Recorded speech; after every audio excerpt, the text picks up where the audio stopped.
Bharatiya Janata party द्वारा अंबेडकर जयंती के अवसर पर जारी किए गए मोदी की गारंटी वाले संकल्प पत्र की खूबियों के संबंध में प्रेस वार्ता लेते हुए भाजपा प्रवक्ता संजय श्रीवास्तव ने कहा कि संकल्प पत्र के लिए देश भर से 15 लाख लोगों से सुझाव लिए गए हैं, तब इस संकल्प पत्र की निर्माण किया गया है।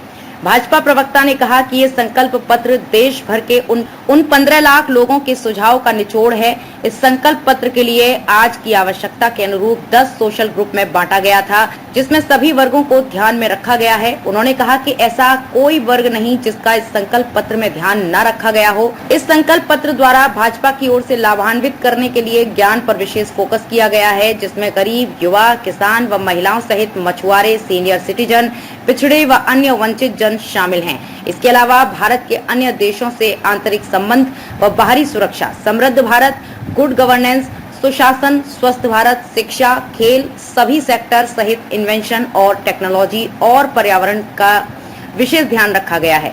भाजपा प्रवक्ता श्रीवास्तव ने कहा कि संकल्प पत्र के रूप में जारी घोषणा पत्र में किए गए सभी वादों पर मोदी की मोहर लगी है। भाजपा ने अब की बार 400 पार के मिशन को पूरा करने के लिए मोदी सरकार की योजनाओं पर भरोसा जताया है। उन्होंने कहा कि कांग्रेस के पूर्व प्रधानमंत्री राजीव गांधी ने स्वीकार किया था कि सरकार की ओर से 1 रुपए भेजे जाने पर लोगों को मात्र 15 पैसे मिलता है। अतः भाजपा ने साफ कर दिया है कि भ्रष्टाचार के खिलाफ कार्रवाई जारी रहेगी और इसमें नई तकनीकी का उपयोग भी सुनिश्चित किया जाएगा। श्रीवास्तव ने कहा है कि 70 वर्ष से अधिक उम्र के लोगों को आयुष्मान भारत में शामिल करते हुए उन्हें सालाना 5 लाख रुपए तक मुफ्त और कैशलेस इलाज देने का वादा किया है। भाजपा प्रवक्ता ने कहा कि भाजपा जो कहती है उसे पूरा करती है। उन्होंने कहा कि प्रधानमंत्री नरेंद्र मोदी के नेतृत्व में पेश किए गए संकल्प पत्र भारत को और भी लंबी छलांग लगाने वाला है। आज देश की जनता का विश्वास है कि मोदी जी की गारंटी पूरा होकर रहेगा। इसी के साथ राजनांदगांव से विजन टाइम्स न्यूज के लिए संवाददाता लोकेश रजक की रिपोर्ट। अच्छा, रोजगार नहीं पूछा। मैंने पूछा, आपने कोविड के बाद देखिए ऐसा है, हाँ मैं समझ गया। हाँ, जो सीनियर सिटीजन है उनकी सुविधाएं आप लोगों ने बंद करवा दी। देखिए सुविधाएं नहीं है। देखिए इस देश में क्या है, कहीं कभी ये होता है कि जहाँ हाँ नहीं सुनिए, वो सीनियर सिटीजन वाला बोल रहे हैं जो कंसेशनल था उसी की बात करें।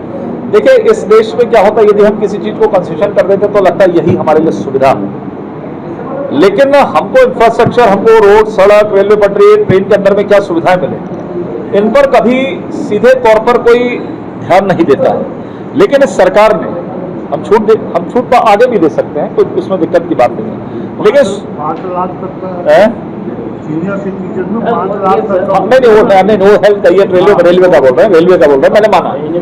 उसमें ये है, मेरे कहने का मतलब है, उसको कुछ चीजों को समझने की भी बात है कि मैंने उसको 10% छूट दे दिया तो छूट कटता तो लगता क्यों छूट दे दिया, इस पर भी विचार करेंगे।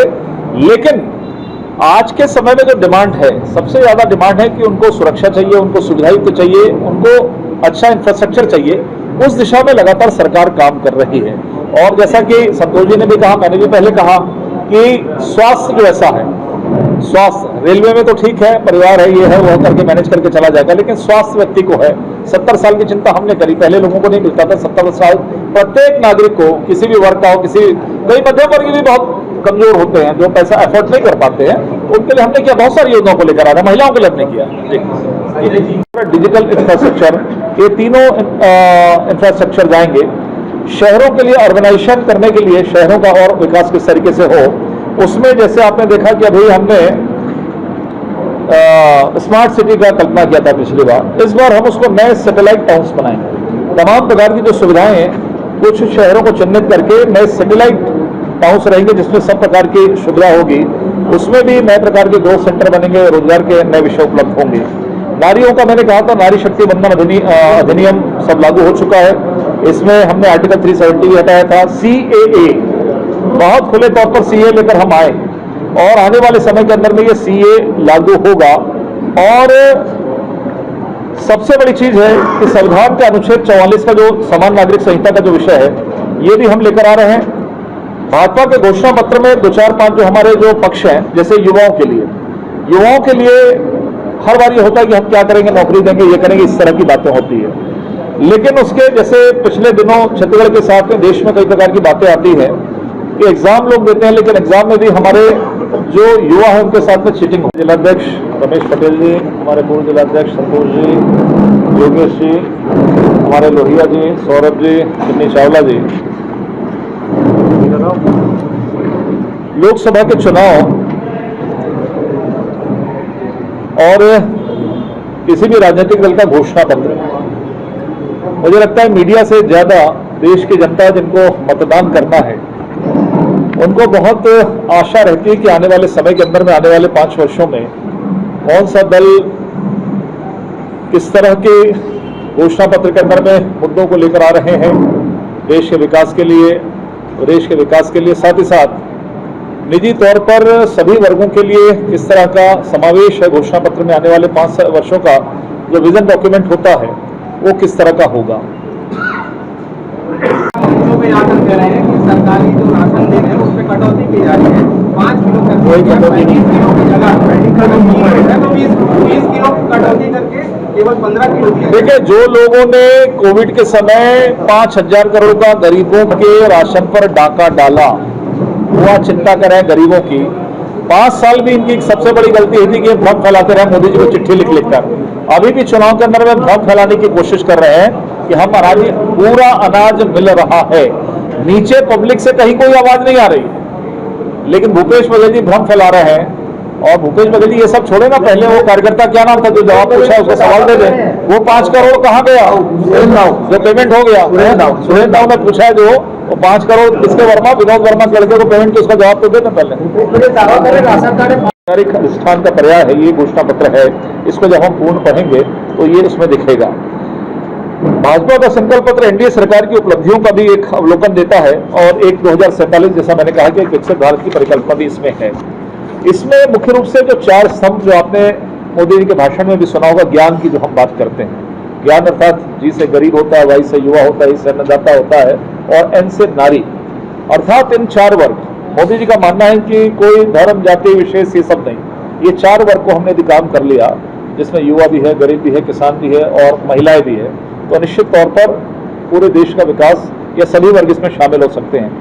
दूसरा यह है कि हमारा फोकस इस बार केवल जनता को देना नहीं है, एक्चुअली क्वालिटी ऑफ लाइफ अब थोड़ा सा स्तर भी होना चाहिए, केवल देने की प्रवृत्ति नहीं, हम दे रहे हैं तो क्या दे रहे हैं, ये भी हमको ध्यान रखने की आवश्यकता है। इसमें एक सबसे महत्वपूर्ण जो चीज है कि गरीब के भोजन की चिंता, इसीलिए आने वाले 5 साल तक भी हमारा दूसरा ऑप्शन नहीं ढूंढा।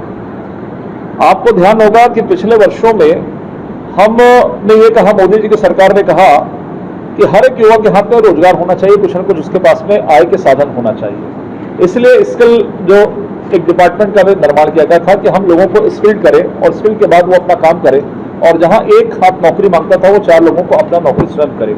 इस दिशा में काफी हम लोगों ने आगे किया। हर एक जो इसमें काम है, जैसे फूड प्रोसेसिंग का एक विषय आया है, इस फूड प्रोसेसिंग हब बनाने का भी है, इसमें प्रोसेसिंग प्लांट भी आएंगे, रूरल इकोनॉमी के नए ग्रोथ आएंगे और इसमें एम्प्लॉयमेंट भी आएगा, जनरेट होगा। टूरिज्म को भी हमने रोजगार से जोड़ा है कि टूरिज्म को हम आगे बढ़ाएंगे पूरे देश में, छत्तीसगढ़ प्रदेश के अंदर में भी।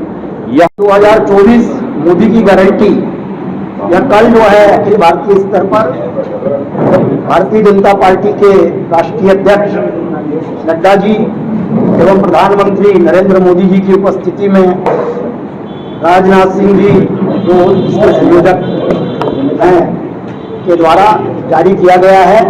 उसी संदर्भ में आज जानकारी देने के लिए आप सभी के समक्ष उपस्थित हुए हैं। अपने प्रदेश भाजपा के किया जाए तो आपको बताते हुए मुझे प्रसन्नता हो रही है कि घोषणा पत्र समिति को करीब करीब 15 लाख सुझाव हमको प्राप्त हुए हैं।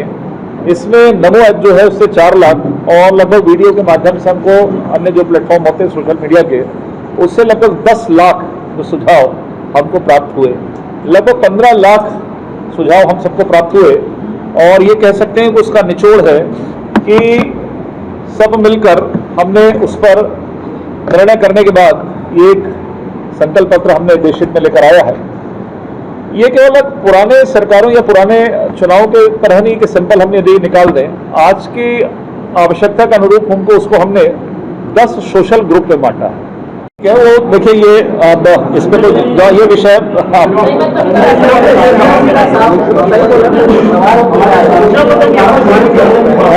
लोकसभा 2024 का घोषणा पत्र दिल्ली में जारी हुआ। वैसे तो पिछले 10 वर्षों से देश के अंदर में भारतीय जनता पार्टी की सरकार है, एनडीए की सरकार है। 2014 में जब सरकार बनी, 5 साल के कार्यकाल पर इंफ्रास्ट्रक्चर को भी हम लेकर आ रहे हैं ताकि सुविधा घर बैठे हमारे किसानों को उपलब्ध हो जाए। महिलाओं के लिए एक योजना आपने लखपति दीदी की आपने योजना सुनी है। अब तक पिछले सालों में लगभग 3 करोड़ जो हमारी ग्रामीण महिलाएं हैं उनको लखपति दीदी बनाया गया है। हमारी सेल्फ हेल्प ग्रुप की महिलाओं को भी इससे जोड़ा गया है। आने वाले वर्ष में लखपति महिला के लिए भी हम इसमें टारगेट कर रहे हैं। साथ ही साथ जो महिलाएं आगे चलकर बाहर निकलकर घर से निकलकर काम कर रही हैं व्यावसायिक क्षेत्रों में या फिर कामकाजी महिलाएं हैं, उनके लिए हम हॉस्टल भी बनाने जा रहे हैं। ये सब चीजें कोई सोचता नहीं सामान्य तौर पर, वो आती है कहाँ रुकेगी, कैसे करेगी, क्या करेगी। हॉस्टल का निर्माण भी सभी प्रदेशों के अंदर में जो सैंक्शन होगा वो जाएगा। ये आने वाले सरकार के समय हम इसके विकास के लिए आ रहे हैं। अयोध्या के लिए रामलला का दर्शन जो चल रहा है उसमें और भी इसका विकास डेवलपमेंट करने का काम बचा है। भारतीय साहित्यिक रचना, समृद्ध सांस्कृतिक विरासत, भारतीय ज्ञान परंपरा, पर्यटन स्थल पर भी स्वदेशी दर्शन का काम और लक्षद्वीप, अंडमान और निकोबार द्वीप समूह में द्वीप पर्यटन केंद्र, मालदीव वाला विषय आपको मालूम है, तो लक्षद्वीप, अंडमान और निकोबार द्वीप समूह में द्वीप पर्यटन केंद्र भी हम आने वाले समय में कर रहे हैं। नॉर्थ ईस्ट जो हमारा अच्छा जगह है वहां पर भी एडवेंचर के लिए काम करेंगे। भ्रष्टाचार का तो खैर मालूम ही है, मोदी जी की सरकार, किसी भी व्यक्ति को ये रहता है कि वो स्वस्थ रहे। आखिरी में ये रहता है किसी भी क्षेत्र में कितना बड़ा व्यक्ति हो, लेकिन उसकी अंतिम मतलब ये रहता है कि मैं स्वस्थ रहूं, हमेशा स्वस्थ रहूं। इसके लिए हमने देखा है कि एक सीमा के बाद कई लोगों को स्वास्थ्य की सुविधाएं नहीं मिल पाती हैं। जैसा कि हमारा आयुष्मान योजना है, उससे आप सब लोग भी उसका लाभ लेते हैं, हम सब लोग लाभ लेते हैं, कोई ऐसा वर्ग नहीं जो उसका लाभ नहीं लेता है। तो इस घोषणा पत्र में हमने मोदी की गारंटी में किया है कि 70 वर्ष की आयु से ऊपर के जो बुजुर्ग हैं, कई बार ऐसा होता है कि यहाँ तक इसको सुविधा मिलेगी, 65 तक मिलेगी, 60 तक मिलेगी। निर्णय ये किया गया है कि 70 वर्ष की आयु से ऊपर के हर बुजुर्ग को आयुष्मान योजना के दायरे में लाया जाएगा। अर्थात 70 लाख के ऊपर के हर बुजुर्ग, चाहे वो गरीब हो, मध्यम वर्ग के हों या फिर कुछ वर्ग के हों, कुछ मध्यम वर्ग के हों, उन्हें 5 लाख रुपए तक के मुफ्त इलाज दिया जाएगा। इसमें सुविधा थी उसको खत्म कर दिए। दीदियों की बात कर रहे हैं तो यहाँ के कॉलेज स्कूल में जाकर घूम के देख लीजिए, उनको क्या रोजगार मिलेगा। जिन महिलाओं को छोड़ो बच्चे ड्रॉप आउट स्कूल और कॉलेज हो रहे, सैनिटरी ड्यूटी चल नहीं रही है। देखिए आपको शायद देखिए आपको देखिए चेक करवा लीजिए। देखिए ऐसा है, ड्रॉप रेट वाला जो स्कूल का ड्रॉप रेट वाला है वो पहले से हम बहुत बेहतर स्थिति में, मेरी पिछली सरकार का मैं बता रहा हूँ, अभी तो ये शुरुआत हुई है, लेकिन ड्रॉप रेट जब हम सरकार में आए थे बहुत ज्यादा थी। ड्रॉप रेट की भी कल्पना, ये एक संवेदनशील विषय है कि संविधाओं के तहत ये किस तरह की चीजें होंगी। महिलाओं को अब हम किसानों की तर्ज पर खेत में लाने की योजना भी बना रहे हैं, उसके लिए भी प्रावधान इसमें बनाया जा रहा है। शौचालय निर्माण रखरखाव तो हो गई महिलाओं के लिए। दूसरा, कुछ ऐसी बीमारियां जो महिलाओं की होती हैं जो बहुत अर्ली एज में हो जाती हैं लेकिन उसका ठीक से देखरेख नहीं हो पाता है, जैसे एनीमिया है, उनका स्तन कैंसर होता है, ऑस्टियोपोरोसिस होता है जिससे वो हमेशा सर्वाइकल से वो जूझती हैं, उनके लिए अलग से एक विशेष अभियान चलाकर इनको किस तरीके से मदद कर सकें महिलाओं को विशेष रूप से ये करेंगे। पुलिस स्टेशन में हेल्प डेस्क का विषय है, इमरजेंसी रिस्पॉन्स भी सपोर्ट सिस्टम है 112 वाला। रेलवे, नई रेलवे पटरियों का निर्माण जो लगातार चल रहा है अभी भी चलेगा, जिसके कारण कई बार हमारे ऊपर भी सवाल खड़ा होता है कि कई ट्रेनें रुक गई हैं, कई कुछ हो गई हैं, कई प्रकार की बातें होती हैं।